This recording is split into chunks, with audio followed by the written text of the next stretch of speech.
You're not recording, are you? Here we are Sunday, February 9th, and what we're doing is cleaning out the sewer line inside of a house, emergency call. This is called basically a California rod, what they call it. And we're going to go ahead and we're going to auger this grease line. Tina, probably 45s. All right, Robert, pull it back. Watch what comes out. All food. That's why they call it a grease line.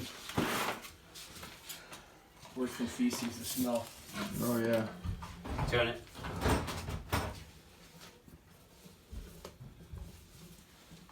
We'll have this wrapped up today, problem solved, and the family can get back to having plumbing inside the home.